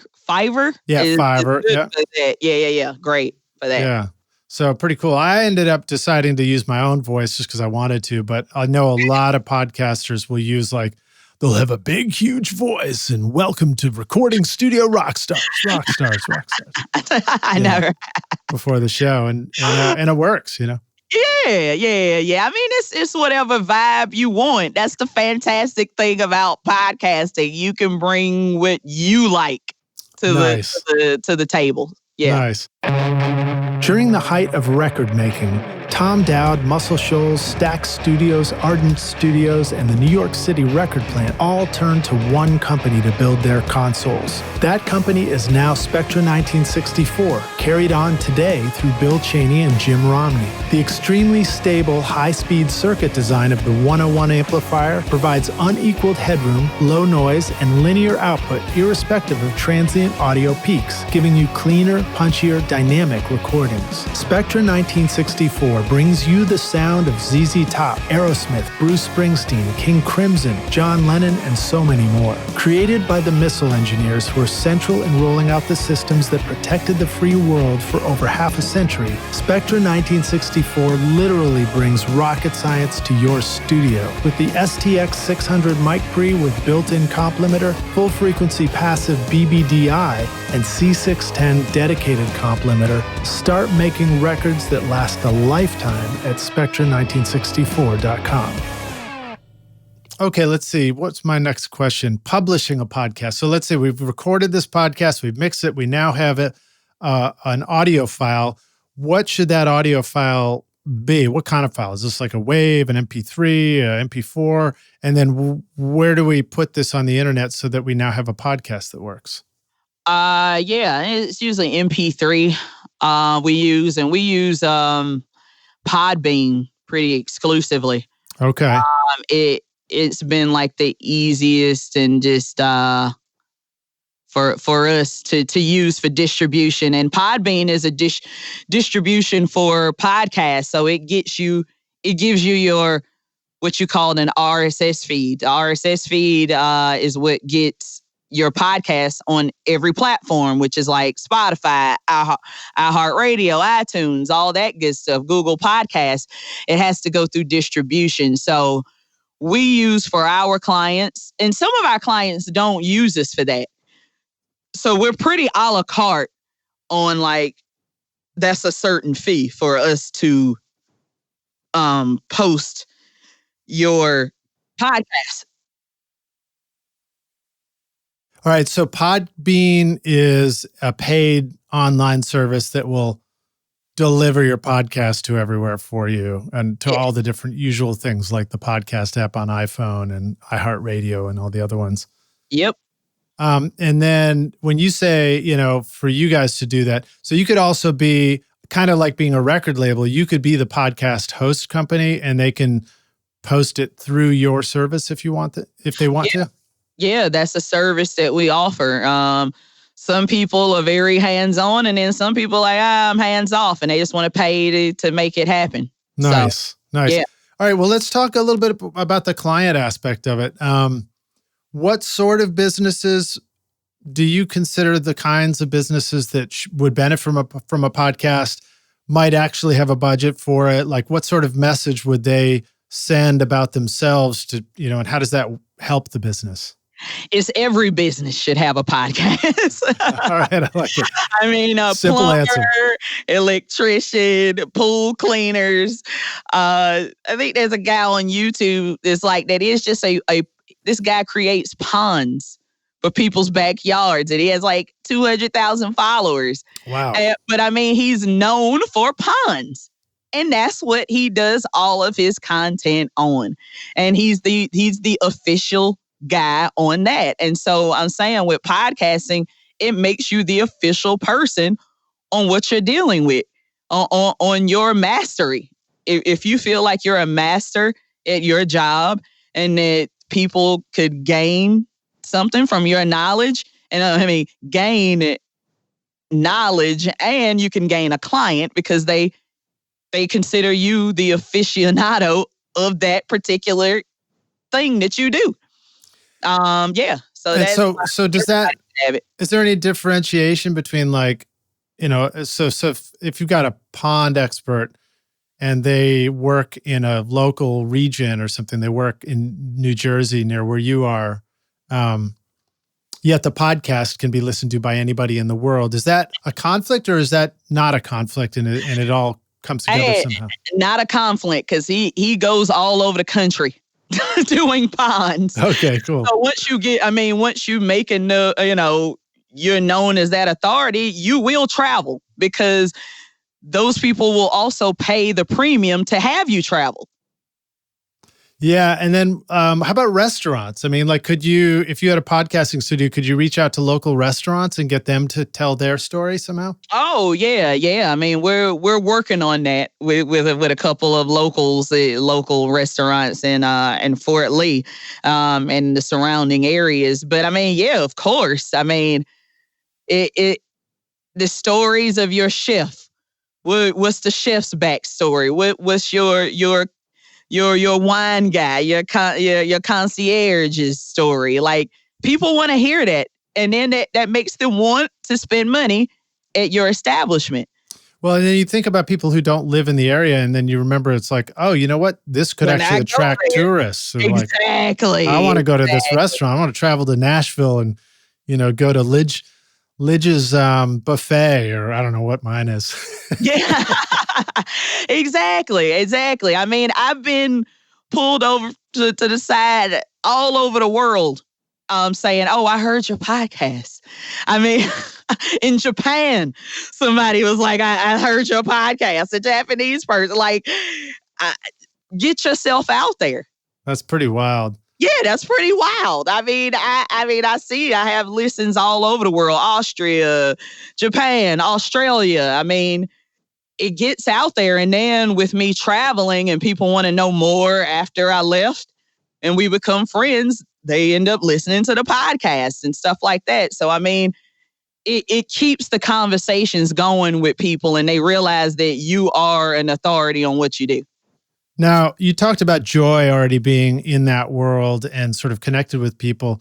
Have you and Denis also had to participate in some of the marketing surrounding this to try and reach out to new clients? And do you feel like you can comment on some smart places to go and look and meet with new clients? Oh, of course. Your local chamber of commerce. Nice. I mean, I don't care what backwoods town you live in, there's always a chamber of commerce and there's a mayor around. Actually, the mayor of Fort Lee is going to be here in our studio next month, because he's going to start doing a quarterly podcast just addressing Fort Lee residents. So, I mean, stuff like that, I mean, that came from me. I decided to join once we, moved in the studio into town. I was like, okay. Actually, I think I heard that from, I don't know if you've heard of this guy, Gary V. Gary Vaynerchuk, of course. Yeah, he was like, hey, go old school. Go to your Chamber of Commerce. And I was like, oh, snap.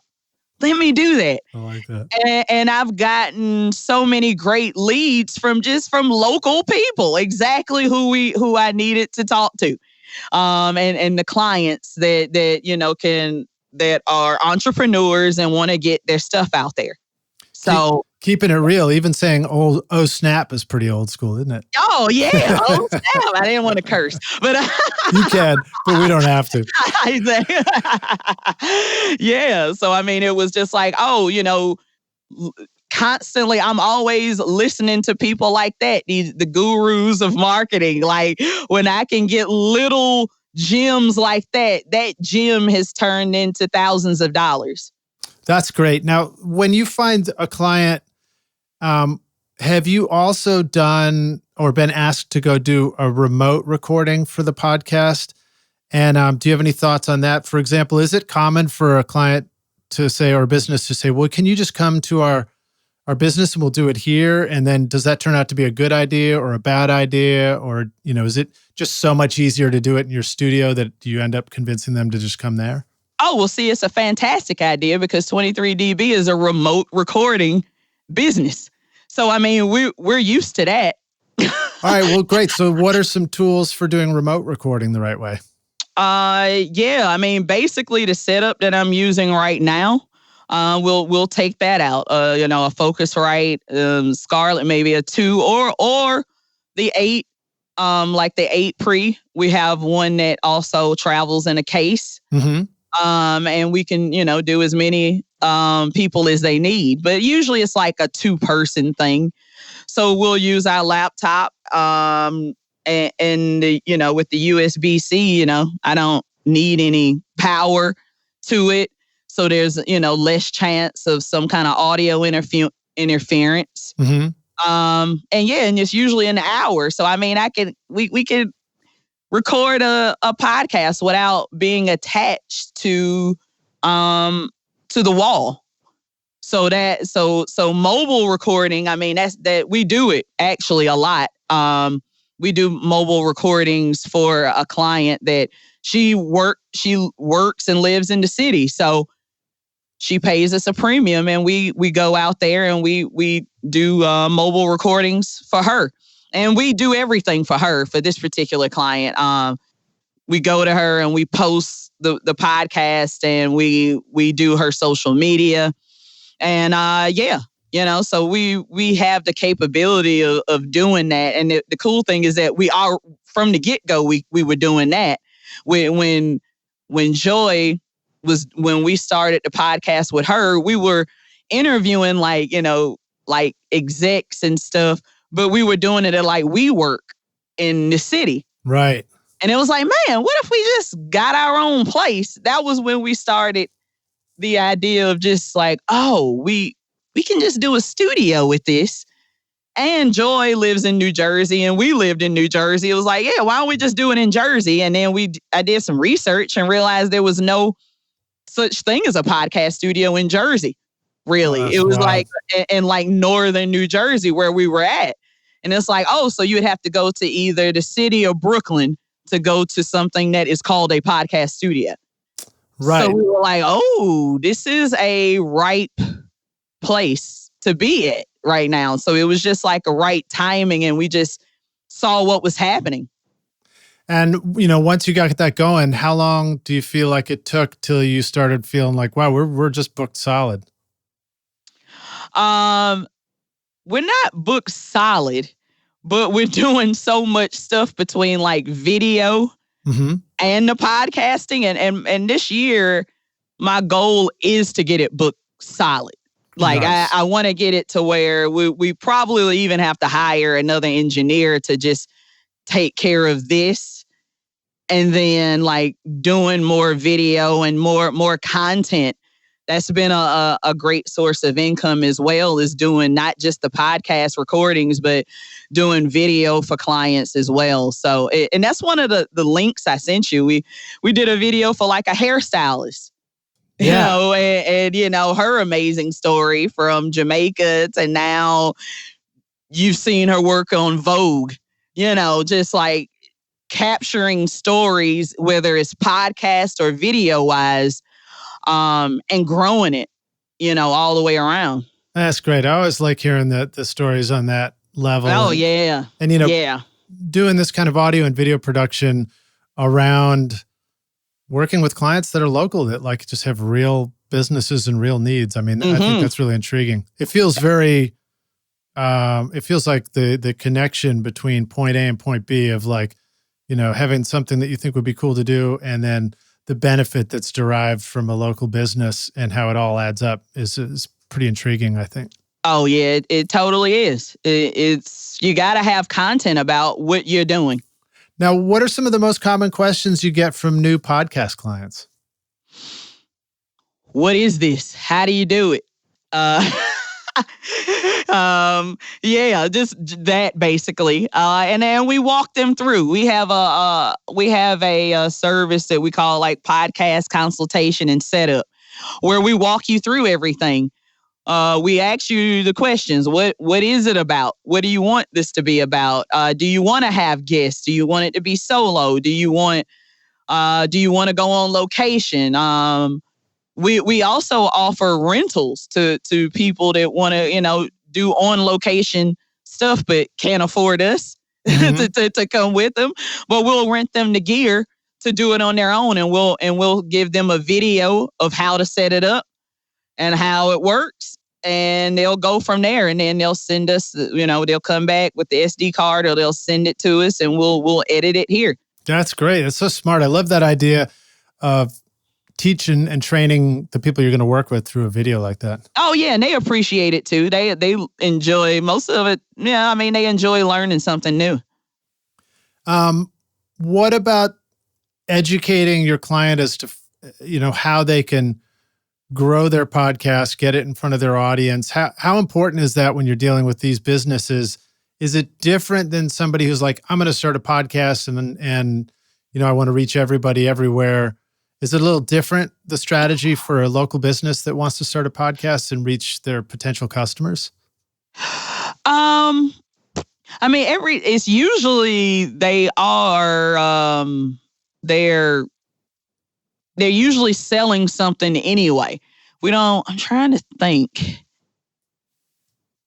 Yeah, like they usually have a business. Actually, no, we got just sports podcasts as well. They just, put out their opinions about what's going on or whatever.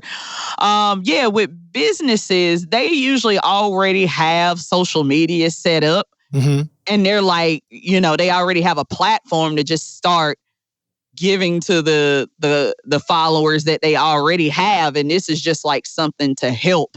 Right. This is supplement and push even more so that they're out there.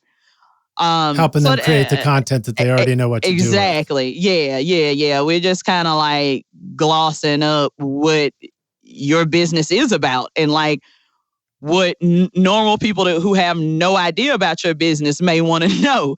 Like you're asking me now, like, well, where do you even start it? Like that's that's the questions we get as podcasts, engineers or studio, we get that all the time as well. So, they get to answer those questions about their own business, and that can go on forever.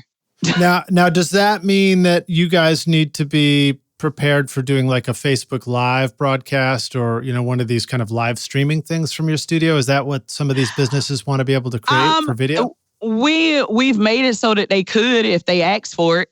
And we've done a couple of live streams ourselves here and there from here as well. So it helps us all out. It's just like everywhere you can put your face. It just, people want to be like, what's going on? And the more consistent you are with putting out content and like what you're doing, people are just more and more intrigued and want to use you, because it's like, oh man, you're always working. When you're always working, people are interested and they wanna know more. They want to use you. It's like from this song that people love to see a fire burn. And that's straight up.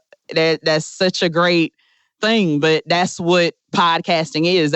It's a smolder at first. You're like, is this working? And then all of a sudden, it's a fire, and it comes from places you never even thought that it would come from. So yeah, that's pretty wild. And what a great strategy that says the regularity and consistency of the podcast is the thing that makes it more effective. So built into your business model is one that says you want to keep rebooking. You can have recurring income as a podcast studio by bringing on clients and filling slots where you say, well, you'll be here every week, you'll be here every month, whatever the publishing consistency is. What about the strategy of bulk production? Like, do you find that some businesses are like, yeah, we want to record the next 12 months worth of podcasts in one sitting? Or is it more like we want to have like a steady storyline that accompanies what's going on with our business? No, we've never we've never had a gang tape that would, that would last for that long. We've done like 2 or 3 at one time for a client, but yeah, that's pretty much it. I mean, we could do it. I mean, if you block out 10 hours, yeah, right. We could definitely do it, but that's not how people want it. They kind of want to be, especially the people who are creating, they want it to be fresh. They want it to feel like it's something new. Yeah, it's what's current. Yeah. And, sometimes, and a lot of times they want to talk about current stuff. And of course, if you're doing a sports podcast, you got to do, Yeah, it's news related. It has to be weekly, so yeah. That's pretty wild. Yeah, that's great. I mean, you could basically even offer subscription services to clients and stuff like that. Oh, we do. Yeah, we do. We offer like a 4-hour audio thing with editing for like $350 a month. Oh, what a great thing. All right, so let's see. What about, so then I guess a question that I wrote down was, what are some good ways to earn income from a podcast, which you've kind of explained because you say the businesses already have models. So yeah, is that something like you don't really have to explain to a business how to make money from the podcast because that's already built into their business strategy? Yeah, most of the time. And then some want to, they'll get either endorsements or stuff like that. We don't hunt for that for them though. Right. Like that's for them. Yeah, and that's cool because it takes it off your plate. Exactly. You don't have to sweat that one. Yeah. I mean, because that's because you have to be over that. They have to be because it's their baby. Yeah. Basically. And you have to take care of that baby and you have to make sure that, it's going to the proper places. So we're just making sure the baby is nice and clean and ready to go whenever. Nice cleaning up babies. Yeah, exactly. We handle that and then the rest, you got to take care of it. Right on. Well, Fela, let me jump into our closing questions here. Unless there's anything, is there anything I didn't ask you about that we need to make sure to mention to the rock stars about podcasts, or we pretty much beat it to death? Man, we are all up in it. Because I hadn't really talked about the business this way. So, this is exclusive. Yeah, that's great. I mean, it's really... Because it's so new. We haven't even been open a year, actually. April 1st will be a year. That's so wild. Because I know talking to you and then, seeing you at the NAMM conference too. I mean, you guys are, while you may not be booked solidly, like there's no openings, I mean, you guys are booming. So it's really cool to see. We are. We have quite a few things content-wise that are just always have us busy. And then sometimes I go out with Christian. So I still do that as well, mixing front of house for Christian McBride. And the cool thing is right now he's out with Chick Corea. Well, actually, no, he's at the Blue Note at Sea on a jazz cruise. Cool. And then he comes back and he's out with Chick Corea and Brian Blade. That's which cool. is cool because I'm getting, I do, as you know, as a business owner, you have to take care of your baby, and kind of leaving abruptly, like it can kind of hurt it sometimes. So I'm thankful that I'm home for the next 4 months to like really just buckle down and like concentrate on my own baby. Totally. But I enjoy still mixing though. It's still a passion, but this is this studio is my baby now though. I really want to make this work. Well, that's great. Well, we are making it work, really. Yeah. Want to record killer drums in your home studio? Rockstars of Drums will show you how to record, edit, and mix pro-sounding drums with a Nashville session drummer in a Grammy-winning studio. Want to start mastering your own records? Rockstars of Mastering walks you through exactly how I mastered my own record using nothing but plugins in PreSonus Studio One. Want to learn how to create a mix that doesn't suck but rocks instead? At Mixmaster Bundle, I show you how to mix using stock and free plugins so that you can have punchy, powerful drums, guitars that rock, bass you can feel, and a mix that is in your face. Plus, it's totally free as my way of saying thanks for listening. Then go to mixmasterbundle.com to get started for free now and look for the clickable link in the show notes below. Let me ask you this question. And we can kind of do quick answers on these, but when you started out in recording and doing the podcasting studio, what do you feel like was holding you back at the beginning?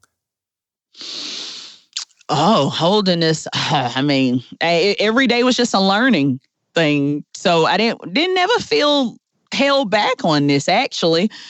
Everybody that visits the studio has loved it. The aesthetic, the feel, they love the product that we produce. It's really been fantastic. I can't really, there's no holding back, really. All right, dig it. I like that. I mean, I imagine that you could feel held back if you sort of have a vision for what it's supposed to be that seems sort of unreachable. But if you can be bold enough to just say, you know what, we can just move this into an office space.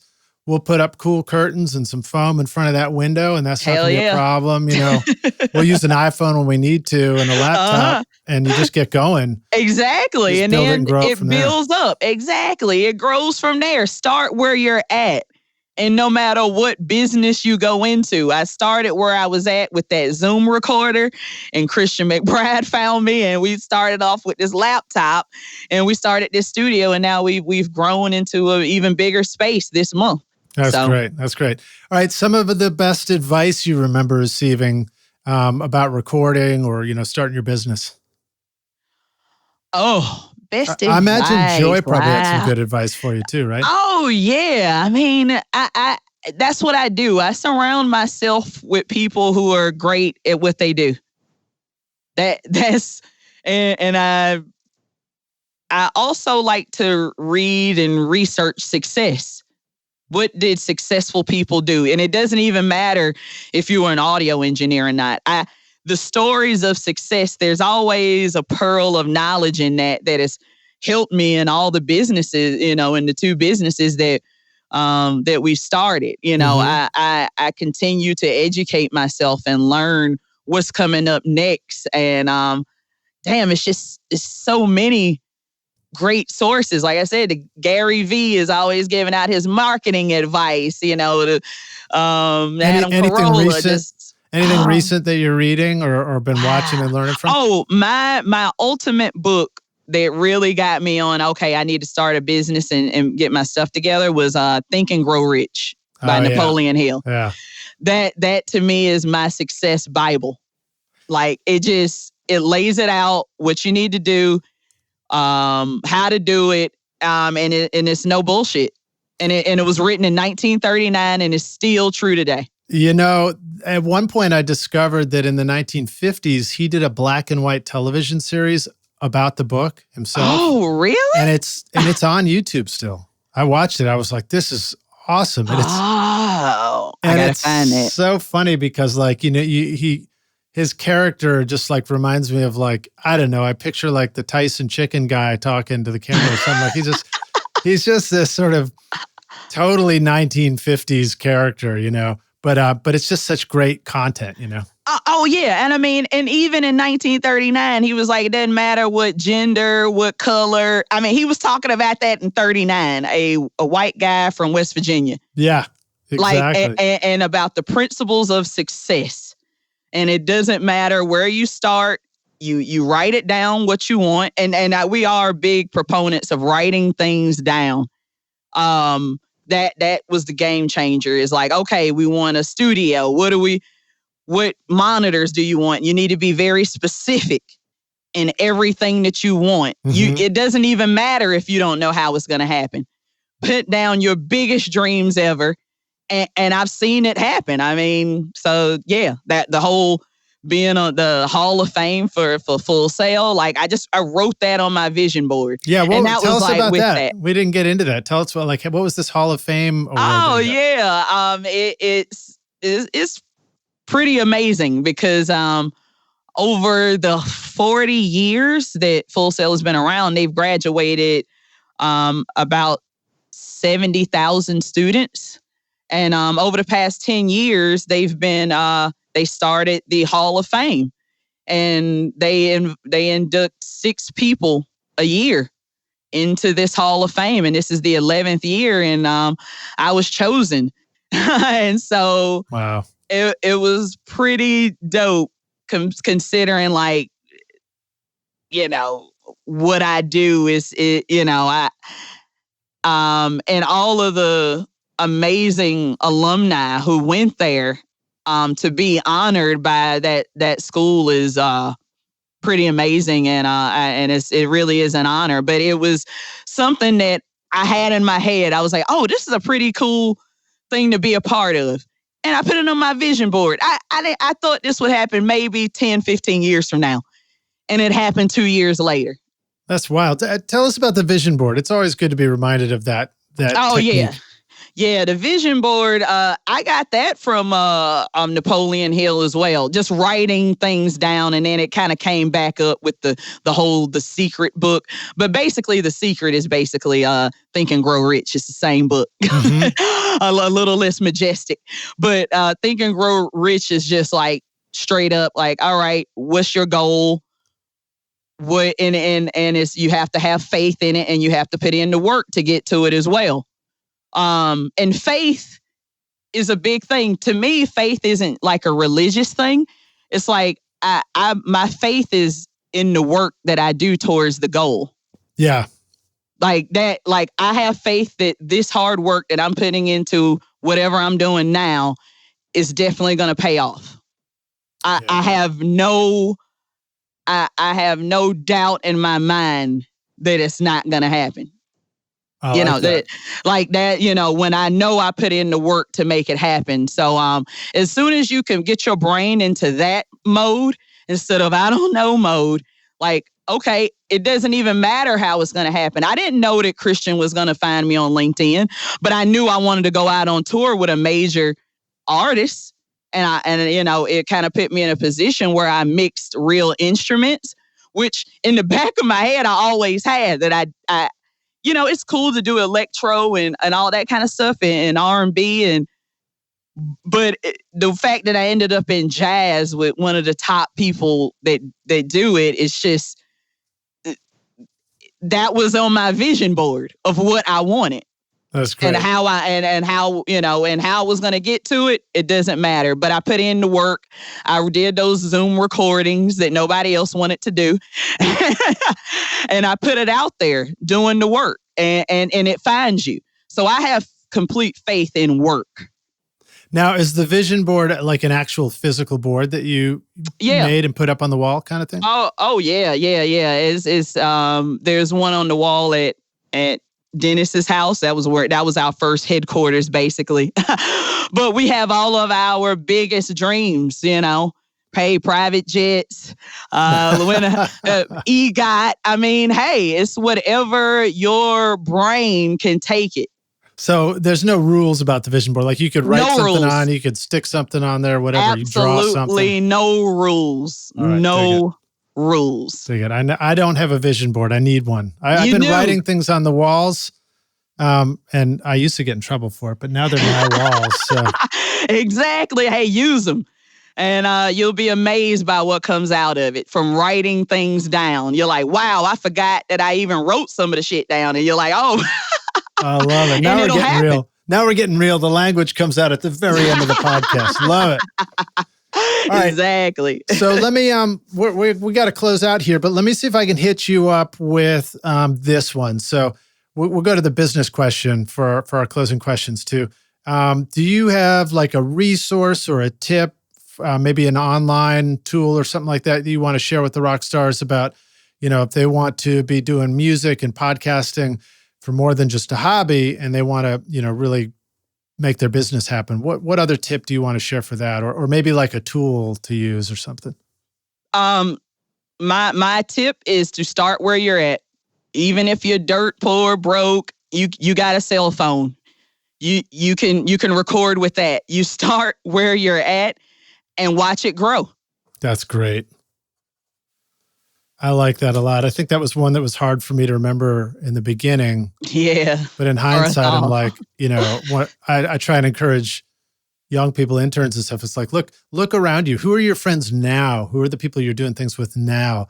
They're the ones that matter the most. So build it and grow it from there. I mean, I guess there are some people who are like, I've got to get out of this one cow town, but whatever it is. I was there too. I was there too. So it's like, all right, you got to get out of that town. Well, you got to start saving money.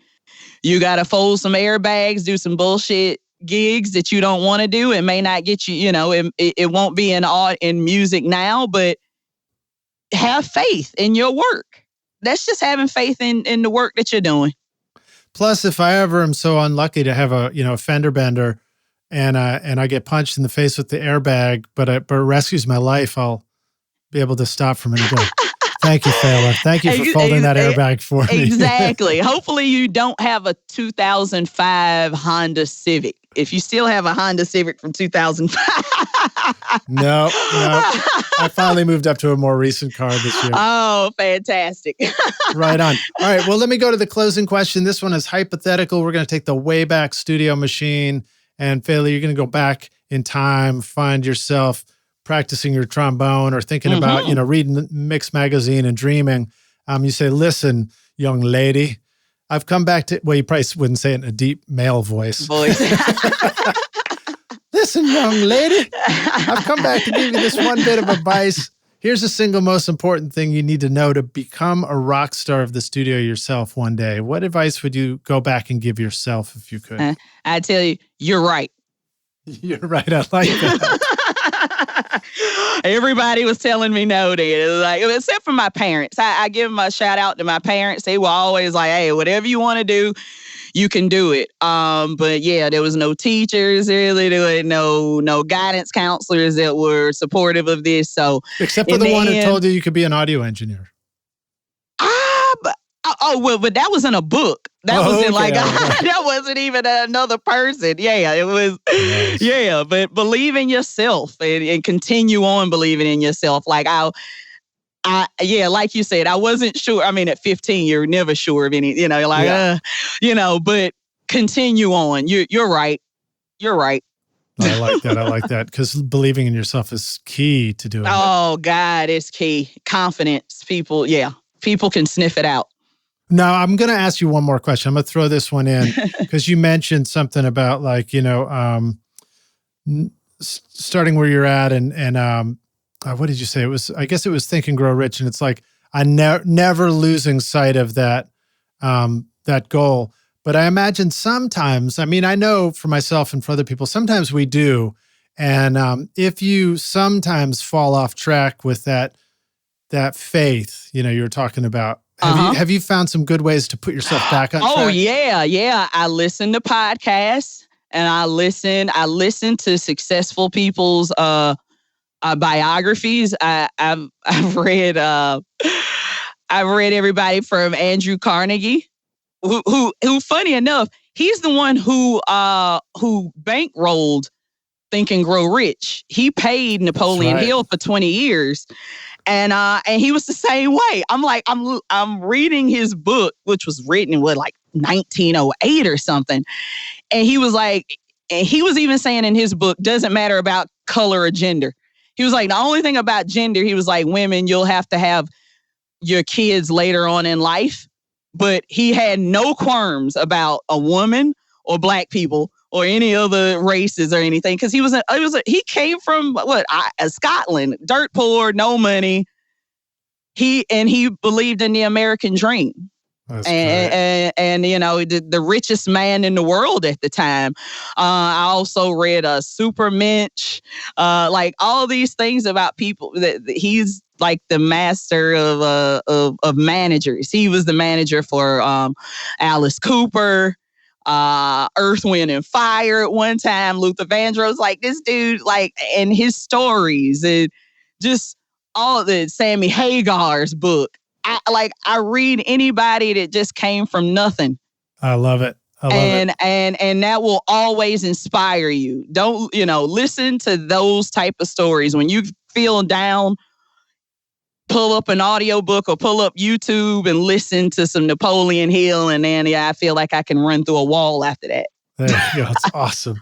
That's awesome. I was going to give a shout out to our friend Chris Graham over at Six Figure Home Studio. Yeah. And say, what did you steal from from Carnegie? Andrew Carnegie. Exactly. Little dad joke. All right. So, Fela, thanks so much. Totally awesome hanging with you.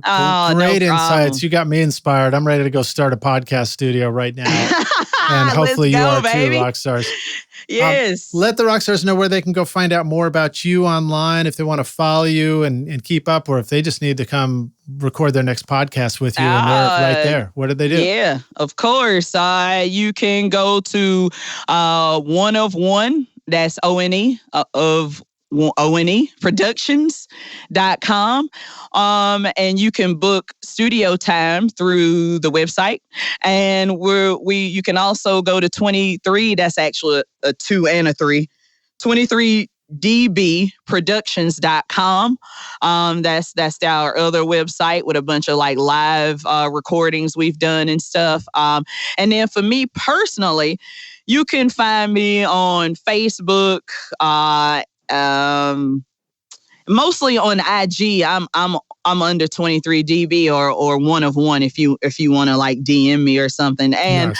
Of course I'm on LinkedIn. I mean, that's right. That got it all started. OG. So, OG LinkedIn. Awesome. Well, Fela, thank you so much. Thanks for being on Recording Studio Rockstars. I look forward to seeing you again in the near future, hopefully. And maybe we'll see you down here in Nashville for one of these big events. Oh, heck yeah. I definitely got it. I love Nashville. I'll definitely get back over and I can't wait to see your studio. So you got to come check it out. Definitely can't wait. Awesome. Well, Fela, thank you. We'll see you around the studio. Fantastic. All right. Cheers. Thanks. Thanks so much for listening to Recording Studio Rockstars. If you enjoyed the show and want to help make it better, then please share this episode with your friends on social media and leave a rating and review on iTunes to help the podcast reach more rock stars like yourself. You can click directly over to iTunes or go to rsrockstars.com/review for an easy explanation. And remember to hit the subscribe button to keep up with weekly episodes. And if you're ready to make your best record ever now, then head over to Recording Studio Rockstars Academy, where you can start with my free course at mixmasterbundle.com. And if you want more free content from Recording Studio Rockstars, all you have to do is go to rsrockstars.com/email. Again, that's rsrockstars.com/email to enter your name and email, and I'll keep you in the loop with articles, videos, podcast updates, and even free gear giveaways for your studio. Just look for the link in the show notes below. Thanks so much for listening, and thanks for being a rock star. I'm Lid Shaw, and this is Recording Studio Rockstars. Now, go make great music.